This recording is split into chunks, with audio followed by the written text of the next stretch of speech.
Hello विद्यार्थी मित्रों, in this lecture we will discuss about Poynting theorem in electrodynamics. This equation is very important in exam point of view. Exam point of વ્યૂથી આ equation most IMP question છે, 5 માર્કમાં પૂછાય છે. Suppose we have some general charge configuration in which we have charge moving constituting non steady current. એટલે કે અમુક general charge કન્ફિગ્યુરેશનમાં અમુક પ્રકારના ચાર્જના મૂવિંગના લીધે નોન સ્ટેડી કરંટ ઉત્પન્ન થાય છે. એટલે કે કોઈ પણ જગ્યા ઉપર જનરલ ચાર્જ કોન્ફિગ્યુરેશન રાખવામાં આવેલું હોય, એટલે કે ચાર્જનું કોન્ફિગ્યુરેશન હોય, એ જગ્યા ઉપર અમુક પ્રકારના ચાર્જનું જો મૂવમેન્ટ થતું હોય એક પોઈન્ટથી બીજા પોઈન્ટ ઉપર, તો તેના દ્વારા નોન સ્ટેડી કરંટ પ્રોડ્યુસ થાય છે. નોન સ્ટેડી કરંટ એટલે કે એવો કરંટ કે જેના દરેક પોઈન્ટ ઉપર કરંટની વેલ્યુ જુદી જુદી હોય. This charge distribution at time t produce electric field E vector and magnetic field B vector. એટલે કે આ ચાર્જ કોન્ફિગ્યુરેશનના આ ચાર્જ ડિસ્ટ્રીબ્યુશનના કારણે કોઈ એક ટાઈમ t એ ઇલેક્ટ્રિક ફિલ્ડ અને મેગ્નેટિક ફિલ્ડ પ્રોડ્યુસ થાય છે. આપણે ખબર છે ચાર્જ દ્વારા ઇલેક્ટ્રિક ફિલ્ડ ઉત્પન્ન થાય અને ચાર્જના મૂવમેન્ટના લીધે કરંટ જનરેટ થાય અને કરંટના લીધે મેગ્નેટિક ફિલ્ડ જનરેટ થાય. તો નાવ suppose under the effect of this field the test charge move around a little bit in duration of time dt. એટલે કે આ ફિલ્ડની અસરના કારણે કોઈ ટેસ્ટ ચાર્જને એમાં જો આપણે પુટ કરવામાં આવે તો ટેસ્ટ ચાર્જ ઉપર કોઈ એક ટાઈમ ઇન્ટરવલ dt દરમિયાન એનું ટેસ્ટ ચાર્જનું મૂવમેન્ટ જોવા મળે છે. બહુ જ નાનું મૂવમેન્ટ જોવા મળશે. તો આગળ શું વાત કરવામાં આવેલી છે? જો now let us calculate how much of work is done by the electromagnetic force on test charge in this time interval. એટલે કે આ ટાઈમ ઇન્ટરવલ દરમિયાન આ ટેસ્ટ ચાર્જ ઉપર ઇલેક્ટ્રોમેગ્નેટિક ફોર્સના લીધે કરવામાં આવેલું વર્ક કેટલું હશે, વર્ક ડન કેટલું હશે, એ આપણે કેલ્ક્યુલેટ કરવાનું છે. તો જો સિમ્પલ કહેવામાં શું આવેલું છે, કોઈ એક ચાર્જ કોન્ફિગ્યુરેશન છે, એ ચાર્જ કોન્ફિગ્યુરેશનમાં ચાર્જના મૂવમેન્ટના લીધે નોન સ્ટેડી કરંટ ઉત્પન્ન થાય. નોન સ્ટેડી કરંટના લીધે ઇલેક્ટ્રિક અને મેગ્નેટિક ફિલ્ડ જનરેટ થઈ છે. અને એ ઇલેક્ટ્રિક અને મેગ્નેટિક ફિલ્ડમાં કોઈ ટેસ્ટ ચાર્જને મૂકવામાં આવે તો ટેસ્ટ ચાર્જ ઉપર લાગતા ફોર્સના કારણે ટેસ્ટ ચાર્જ એક પોઈન્ટથી બીજા પોઈન્ટ ઉપર વર્ક કરીને જાય છે. ત્યારે તેને કરેલું વર્ક ડનની વેલ્યુ આપણે મેળવવાની છે.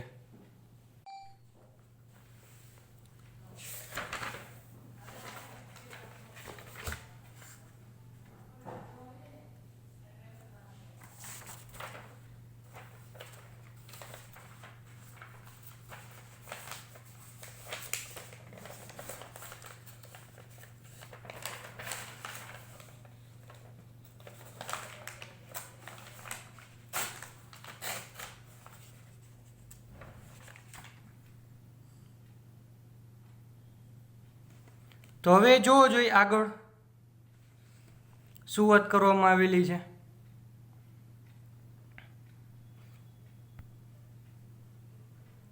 કે જ્યારે કોઈ ચાર્જ એક પોઈન્ટથી બીજા પોઈન્ટ ઉપર મૂવમેન્ટ થાય છે ત્યારે એ ચાર્જ ઉપર વર્ક ડન કેટલું હશે? તો વર્ક ડનની વેલ્યુ આપણને ખબર છે, work done is equal two force into displacement.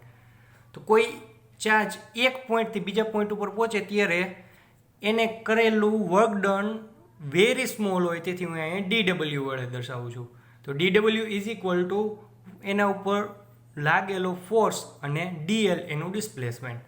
Force રહ્યું કેના લીધે લાગે છે? તો કે ઇલેક્ટ્રિક અને મેગ્નેટિક ફિલ્ડના લીધે.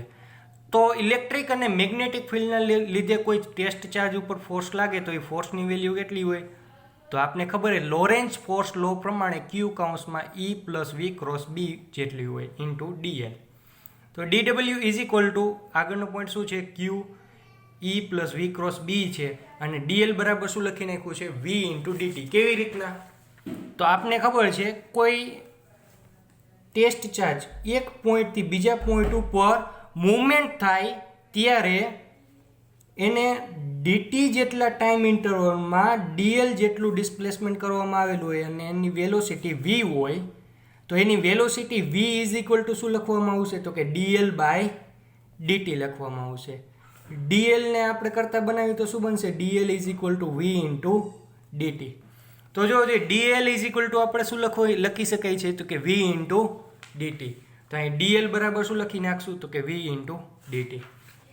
હવે આપને ખબર છે કે કોઈ પણ પ્રકારનો ટેસ્ટ ચાર્જ હોય ટેસ્ટ ચાર્જને મેગ્નેટિક ફિલ્ડમાં મૂકવામાં આવે તો મેગ્નેટિક ફિલ્ડમાં એનું ટોટલ વર્કડનની વેલ્યુ કેવી છે 0 હોય છે. ટોટલ વર્કડનની વેલ્યુ 0 હોવાથી આ જે મેગ્નેટિક ફિલ્ડ દ્વારા જે વર્કડન થાય છે એ ટર્મને આપણે 0 કરી નાખશું કારણ કે વર્કડનની વેલ્યુ કેવી છે મેગ્નેટિક ફિલ્ડમાં 0. તેથી ઇક્વેશન શું બનશે QE V into dt. QE V into dt. Since magnetic field does not do work, now we know that Q is equal to integration of rho into d tau and rho into V vector is equal to J vector. તો આ બંને equation આપણે previous electrostatic અને magnetostatic third સેમમાં ભણી ગયેલા છે. તો જો હવે આગળનું જે ઇક્વેશન છે ઇક્વેશનમાં હું ક્યુ બરાબર શું મૂકવામાં આવે છે તો કે integration of rho into d tau. તો મેં ક્યુ બરાબર લખી નાખ્યું integration of rho into d tau E vector into V vector E vector into V vector into dt. હવે આગળ ડીડબલ્યુ ઇઝ ઇક્વલ ટુ ઇન્ટિગ્રેશનમાં રો ઇન્ટુ વી બરાબર શું લખીએ કે જે તો રો ઇન્ટુ વી બરાબર મેં જે લખી નાખ્યું તો જે into E into ditto into dt. હવે આગળ તો કે ડીડબલ્યુ આ ડીટી રહ્યું એ સામેની સાઈડ લઈ જાય એટલે ભાગાકારમાં આવી જાય છે એટલે ડીડબલ્યુ by dt is equal to integration of J into E into d tau. અને ઇક્વેશન નંબર 1 કહીશું. વર્ક પર ટાઈમને આપણે શું કહેવામાં આવે છે તો કે પાવર કહેવામાં આવે છે. આપણું વર્ક પર ટાઈમ બરાબર એની અપોન વોલ્યુમને આપણે જોવો જોઈએ આ જગ્યા પર જુઓ dw બાય dt છે અને ઇન્ટિગ્રેશન ઓફ ડીટો એટલે વારંવાર યુઝ કરીએ છીએ કે ઇન્ટિગ્રેશન ઓફ ડીટો એટલે કે વોલ્યુમ દર્શાવે છે જે પણ ઓબ્જેક્ટ હોય એ ઓબ્જેક્ટનું વોલ્યુમ. ઇન્ટિગ્રેશન ઓફ ડીટો અને હું dw બાય dt ના છેદમાં લઈ જાઉં તો શું બનશે dw by dt upon v બરાબર. તો અહીંયા પાછળ શું હશે જે વેક્ટર ડોટ ઈ વેક્ટર. તો અહીંયા dw બાય dt અને છેદમાં v લઈ ગયો તો બરાબર શું બનશે જે વેક્ટર ઇન્ટુ ઈ વેક્ટર. જોવો જોઈએ આ જગ્યા ઉપર dw બાય dt એટલે પાવરના છેદમાં વોલ્યુમ આવું થાય છે. અથવા એમ પણ કહીએ કે વર્ક પર unit time per unit volume.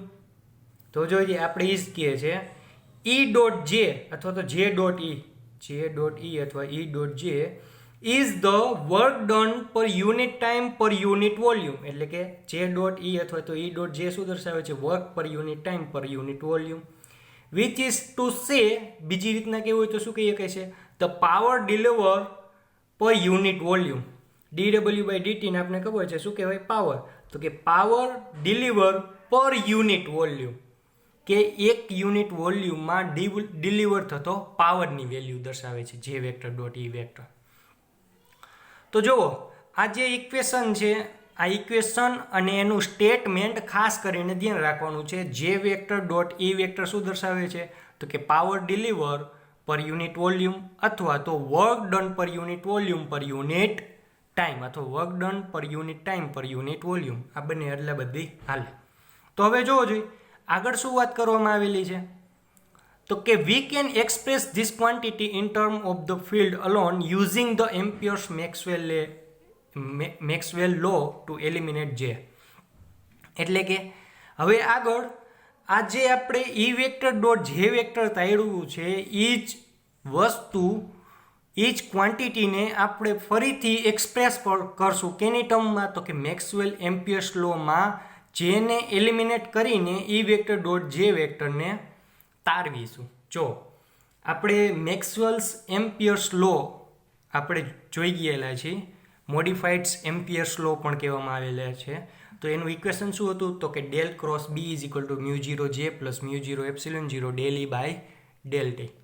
બંનેમાંથી હું એપ્સિલોન મ્યુ 0 ને કોમન કાઢું છું અને મ્યુ 0 કોમન કાઢીને સામેની સાઈડ લઈ જાઉં તો શું બનશે? ડેલ ગુણાકારમાંથી ભાગાકારમાં આવી જશે. Del cross B upon mu 0 અને જે આ ટર્મ છે del E by del T, mu 0 નીકળી ગયેલું છે, સામેની સાઈડ ભાગાકારમાં જશે તો આ જે epsilon 0 del E by del T છે એ ટર્મ રહી સામેની સાઈડ જાય તો પ્લસ હોય તો માઇનસ થઈ જાય, તો માઇનસ થઈ જશે epsilon 0 del E by del T is equal to આ જે એક વધશે. તો હવે આગળ જે બરાબર આપણે આખી ટર્મ મળી ગયેલી છે તો જે વેક્ટરને હું ઈ વેક્ટર સાથે ડોટ પ્રોડક્ટ કરાવી નાખું એટલે શું બનશે? E vector dot J vector. આ સાઈડ મેં ઈ વેક્ટર વડે ગુણાવી નાખ્યું હોય તો આ ટર્મને પણ મારે ઈ વેક્ટર વડે ગુણાવવું પડે. તો E vector dot J vector is equal to આ પહેલી ટર્મને હું ઈ વેક્ટર વડે ગુણાવું તો E vector dot del vector cross B vector upon mu 0 minus epsilon 0 E vector into del E by del T.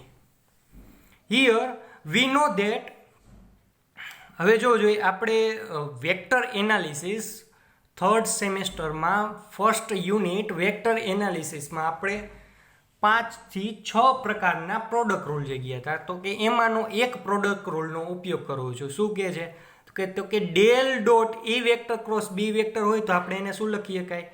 તો કે B vector dot del vector cross E vector minus E vector dot del vector cross B vector લખી શકાય.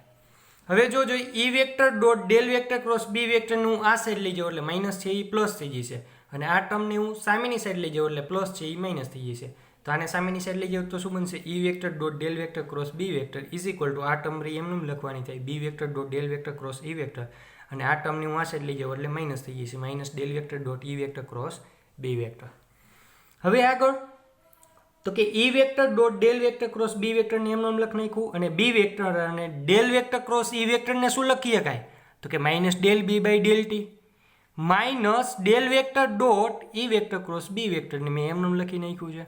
જો આ આપણે ફેરાડેલો ભણી ગયેલા છે ડેલ વેક્ટર ક્રોસ ઈ વેક્ટરને શું લખાય? Minus del B by del T. અને ઇક્વેશન નંબર 3 કહું છું તો જો ઇક્વેશન નંબર 2 અને 3 ઉપરથી શું કહી શકાય? તો કે જો E vector dot del vector cross B vector એટલે પહેલી ટર્મ છે મ્યુ 0 તો કોન્સ્ટન્ટ છે તો E vector dot del vector cross B vector આ આપેલું છે એ આખી ઈ ટર્મ બરાબર આખી લખી શકાય. તો આખી ટર્મની આગળ 1 અપોન મ્યુ 0 કરી નાખવું એટલે આના જેવી ટર્મ બની જશે. તો જો સિમ્પલ આખી 3 E vector dot del vector cross B vector આપેલું એની બરાબર આ ટર્મ લખીશ અને આગળ 1 અપોન મ્યુ 0 તો ઓલરેડી થઈ જશે કોન્સ્ટન્ટ તો બંનેમાં હું 1 અપોન મ્યુ 0 ગુણીને લખી નાખું. E vector dot J vector 1 upon mu 0 પછી પહેલી ટર્મ શું છે? B vector dot minus del B by del T minus 1 upon mu 0 તો ઓલરેડી છે જ પછી બીજી ટર્મમાં શું છે? Del vector dot E vector cross B vector અને આ ટર્મ રહી એમનેમ લખી નાખું minus epsilon 0 E vector into del E by del T. તો છેલ્લે આપણે આ ઇક્વેશન જોયું તો E vector dot J vector is equal to B upon mu 0 કૌંસમાં minus del B by del T minus 1 upon mu 0 del vector dot E vector cross B vector minus epsilon 0 E vector into del E by del T. હવે હું શું કરું છું? આ ઇક્વેશનમાં થોડું ઘણું calculation કરું છું. કેવા પ્રકારનું? તો જો કે 1 upon 2 del by del T into B square એનું આપણે જો આનું આપણે ડિફરન્સિએશન કરીએ તો શું થશે? 1 અપોન 2 એમનેમ કોન્સ્ટન્ટ રહેશે. બી સ્ક્વેરનું ડિફરન્સિએશન તો કે 2b અને પછી આપણે બીનું ડિફરન્સિએશન કરવું પડે એટલે કે del B by del T 2 cancel થયું તો શું મળે? B del B by del T એટલે કે 1 upon 2 del B square by del T square બરાબર શું લખીએ કે B del B by del T. એવી જ રીતના 1 upon 2 del E square by del T is equal to શું લખવામાં આવશે? તો કે ઈ સ્ક્વેરનું ડિફરન્સિએશન અહીંયા 1 અપોન 2 પહેલાં લખી નાખ્યું અને ઈ સ્ક્વેરનું ડિફરન્સિએશન 2e અને del E by del T 2 cancel થાય તો શું બનશે? E del E by del T એટલે કે 1 upon 2 del E square by del T is equal to શું લખવામાં આવશે? તો કે E del E by del T. તો જો મેં અહીં જ લખેલું છે B del E by del T del B by del T B del B by del T બરાબર શું લખી શકે? તો એનાથી ઉલટું 1 upon 2 del B square by del T square 1 upon 2 del B square by del T square. એવી જ રીતના અહીંયા E del E by del T is equal to 1 upon 2 del E square by del T square 1 upon 2 del E square by del T square is equal to શું લખી શકાય? E del E by del T લખી શકાય. તો આ term લખી શકાય કે ન લખી શકાય? તો જોવો જોઈએ તો આગળનું જે ઇક્વેશન હતું ઇક્વેશન રિવ્યુ આવા પ્રકારનું હતું કંઈક. તો આ ઇક્વેશનમાં જ્યાં B del E B del B by del T છે અહીંયા આપણે શું લખવાનું થાય છે, જો આ રહ્યું B del B by del T છે એની જગ્યાએ પર શું લખવામાં આવશે, 1/2 del B square by del T square. એવી જ રીતના અહીંયા E del E by del T છે એની જગ્યાએ પર શું લખવામાં આવશે, 1/2 del E square by del T square. તો જોજે જે આગળનું ઇક્વેશન હતું આવા પ્રકારનું, એમાં આપણે સુધારા વધારા કરી. તો જે આ પહેલું, આ જો આ પહેલું ઇક્વેશન અને આ છેલ્લું, આ પહેલી ટર્મ અને આ છેલ્લી ટર્મ, એ બંનેમાંથી હું માઇનસ સામાન્ય કાઢું. અહીંયા માઇનસ છે ને અહીં માઇનસ છે, તો મેં માઇનસ સામાન્ય કાઢ્યું એટલે આ ટર્મ એ પ્લસ થાય છે અને આ ટર્મ એ પ્લસ થઈ જાય છે. હવે પહેલી ટર્મમાં 1/μ0 એમનું લખી નાખેલું છે અને B del B by del T બરાબર શું લખી નાખ્યું, B del B by del T બરાબર 1/2 del B square by del T square, 1/2 del B square by del T square. છેલ્લી ટર્મમાં મેં માઇનસ સામાન્ય કાઢી નાખ્યું એટલે એપ્સિલોન 0 વધશે, તો એપ્સિલોન 0 લખી નાખ્યું. E del E by del T બરાબર શું લખીએ કે E del E by del T બરાબર 1/2 del E square by del T square. તો અહીંયા આ ટર્મ બરાબર હું લખી નાખું, આ ટર્મ એટલે શું બનશે 1/2 એટલે કે એપ્સિલોન 0 ઓલરેડી હતું તો 2 del E square by del T square. અને જે પાછળની ટર્મ છે એને એમનું લખી નાખી, આ ટર્મ રહી મેં એમનું લખી નાખી આ જગ્યા ઉપર. તો શું છે 1/-1/μ0 del dot E vector cross B vector. હવે જો એનાથી આગળ વાત કરવામાં આવે તો E vector dot J vector, આ બંનેમાંથી આપણે શું સામાન્ય કાઢેલું હતું, માઇનસ. હવે હું શું કાઢું છું તો કે અહીં ડેલ બાય ડેલ ટી, આ 1/2 એપ્સિલોન 0 અને એપ્સિલોન 0/2 બંને કોન્સ્ટન્ટ છે, તેથી ડેલ બાય ડેલ ટી બંનેમાંથી હું સામાન્ય કાઢું છું. કોન્સ્ટન્ટ ઉપર આપણે ડિફરન્સિએશન કરી કે ન કરી કંઈ ફરક ન પડે એટલે મેં બાયણા કાઢી નાખ્યું. તો શું વધશે, minus del by del T કાઉન્સમાં 1/2 B square plus epsilon 0/2 into E square. આ ટર્મને એમનું લખી નાખેલી છે. હવે આગળ તો કે integration of E vector dot J vector. હવે શું કરેલું છે, બંને સાઈડ મેં વોલ્યુમ ઇન્ટિગ્રેશનને મલ્ટીપ્લાય કરી નાખેલું છે. તો વોલ્યુમ ઇન્ટિગ્રેશન મલ્ટીપ્લાય કરું તો શું બનશે, ઇન્ટિગ્રેશન ઓફ ડી2 ને આપણે વોલ્યુમ ઇન્ટિગ્રેશન કહેવાય. Integration of D two is equal to minus del છે એની આપણે નોર્મલ ડેરિવેટિવ ડીમાં કન્વર્ટ થઈ જશે. તો શું બનશે, માઇનસ ડી બાય ડીટી ઇન્ટિગ્રેશનમાં 1/2 B square plus epsilon 0/2 into E square ને ઇન્ટિગ્રેશન ઓફ ડી2 માઇનસ ઇન્ટિગ્રેશનમાં 1/μ0 del vector dot E vector cross B vector into ડી2. હવે જો આ જે ટર્મ છે એને મેં આ બંને ટર્મ બેઠે બેઠે લખી નાખી. હવે આ ટર્મ બરાબર આ ટર્મ કેવી રીતના આવી એ જોઈએ આપણે. તો જો આવી ટર્મ આપણે ઓલરેડી આ જગ્યા ઉપર મેં લખી 1/μ0 ડેલ ઇન્ટિગ્રેશનમાં del vector dot E vector cross B vector into ડી2. ઇન્ટિગ્રેશનને મેં આગળ લખ્યું, આગળ લખી પાછળ લખી કાંઈ ફરક ન પડે, 1/μ0 તો કોન્સ્ટન્ટ એ કોન્સ્ટન્ટ જ રહેવાનું. તો આપણે આગળ વારંવાર ઉપયોગ કરીએ છીએ ને આ જગ્યા ઉપર મેં પણ દર્શાવેલું છે ડાયવર્જન્સ થિયરમ. ડાયવર્જન્સ થિયરમ શું કહેવા માગે છે તો કે integration of del dot V into ડી2 બરાબર શું લખીએ કે તો કે close integration of V into D A લખી શકાય. તો મેં આ જગ્યા ઉપર જ લખવાનું ટ્રાય કરવામાં આવેલી છે. શું તો કે જો અહીંયા ઈ ક્રોસ બી ને હું વેક્ટર કહી દઉં છું, ઈ ક્રોસ બી બરાબર મને શું મળે, વેક્ટર. તો અહીંયા ડેલ ડોટ આ વેક્ટર ક્વોન્ટિટી છે, એવી જ રીતના ડેલ ડોટ આ વેક્ટર ક્વોન્ટિટી હતી ને, તો એના બરાબર આપણે આ close integration of V into D A લખતા હતા. તો અહીંયા ડેલ નીકળી જાય છે અને 1/μ0 તો કોન્સ્ટન્ટ છે એને પહેલાં લખી નાખવું જોઈશે. અને ક્લોઝ ઇન્ટિગ્રેશન ઈ ક્રોસ બી આપણું વેક્ટર ક્વોન્ટિટી છે, તો મેં અહીં લખી નાખ્યું ઈ ક્રોસ બી ઇન્ટુ ડી એ વોલ્યુમ ઇન્ટિગ્રલનું એરિયા ઇન્ટિગ્રલમાં કન્વર્ટ થઈ ગયું, બરાબર. તો એવી જ રીતના આ જગ્યા ઉપર ઇન્ટિગ્રેશનમાં 1/μ0 del vector cross del vector dot E cross B into ડી2 બરાબર શું લખી શકાય, આ લખી શકાય આ ટર્મ, એટલે કે 1/μ0 ક્લોઝ ઇન્ટિગ્રેશનમાં E vector cross B vector into D A vector. મેં એ જ લખેલું છે, બાકી કાંઈ નથી. હવે આગળ this is the equation of Poynting theorem. આને આપણે પોઇન્ટિંગ થિયરમનું ઇક્વેશન પણ કહેવામાં આવે છે અને કેટલીક વખત આટલે સુધી જ ઇક્વેશન પૂછાયેલું હોય છે. That is the work energy theorem in the case of electrodynamic. ઇલેક્ટ્રોડાયનેમિકના કેસમાં આપણે વર્ક એનર્જી થિયરમ પણ કહેવામાં આવે છે આને. હવે જો જે આપણે ઇક્વેશન નંબર 4 લખેલું છે, ઇક્વેશન નંબર 4 આપણે શું કહે છે, the first integral on right is the total energy stored in electromagnetic field called it WEB. જે આપણે right hand side first integral છે, આ ફર્સ્ટ ઇન્ટિગ્રલ શું દર્શાવે છે તો કે total energy stored in electromagnetic field દર્શાવે છે અને એની વેલ્યુને આપણે WEB વડે પણ દર્શાવવામાં આવે છે. હવે જે સેકન્ડ ઇન્ટિગ્રલ છે,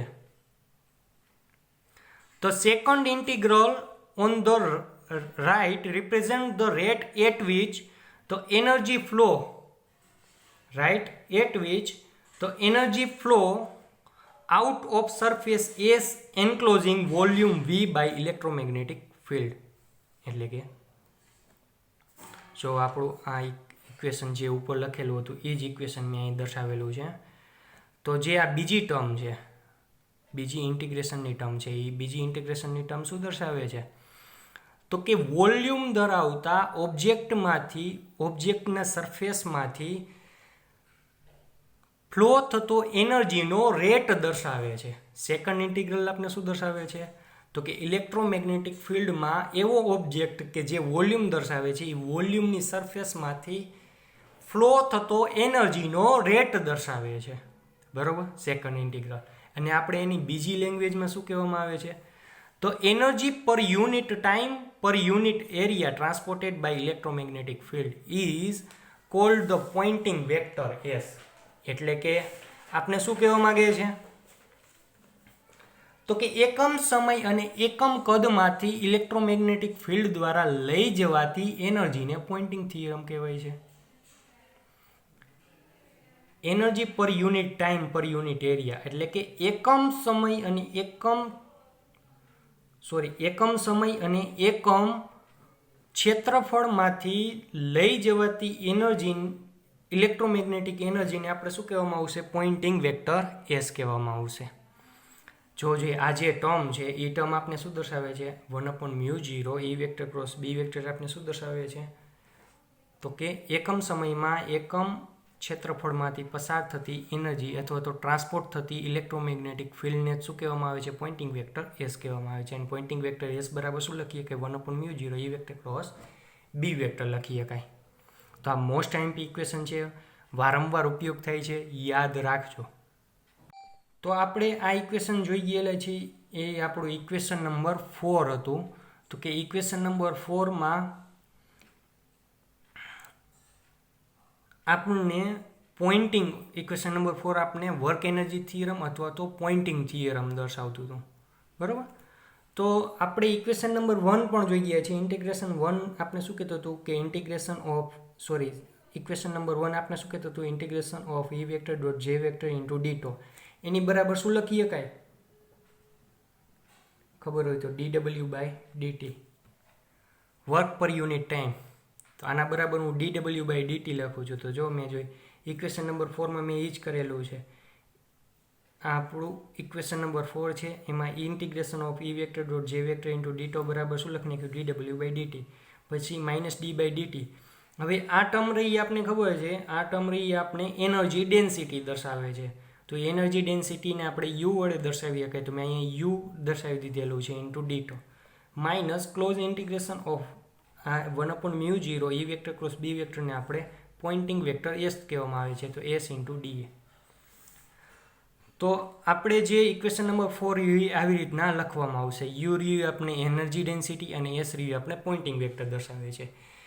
what if no work is done on the charge in V, એટલે કે શું વાત કરવામાં આવેલી છે? વી વેલોસિટીથી મૂવ કરતા ચાર્જ ઉપર કોઈ પણ પ્રકારનું વર્ક ન થાય તો જો શું થાય છે?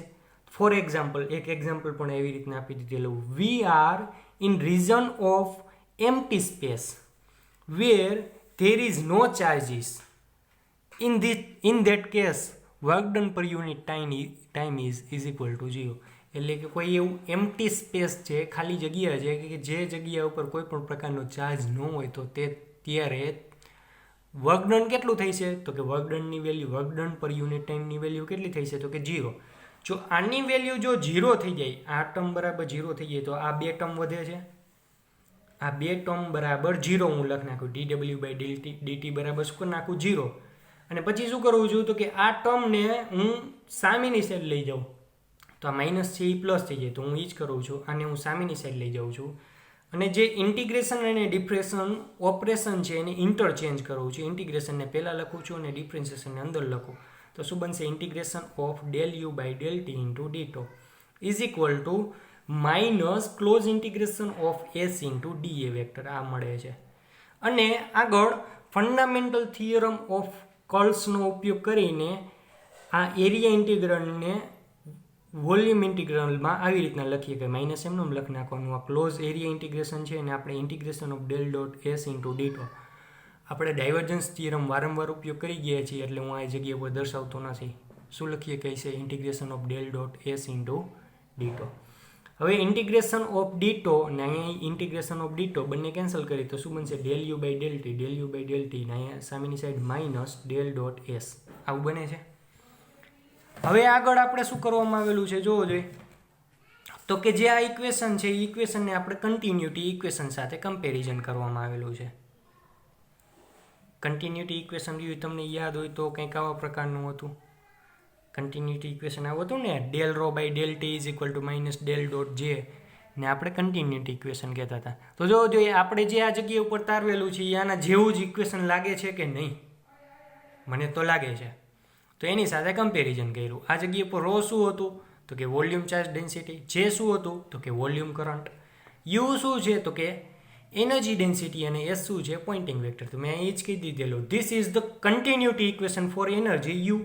યુ શું છે તો કે energy density places the role of rho for charge density and S take the part of J એટલે કે કરંટ ડેન્સિટી. કે જેવી રીતના કન્ટિન્યુટી ઇક્વેશનમાં રો જે પાર્ટ ભજવે છે એવી જ રીતના આ જગ્યા પર યુ પાર્ટ ભાગ ભજવે છે.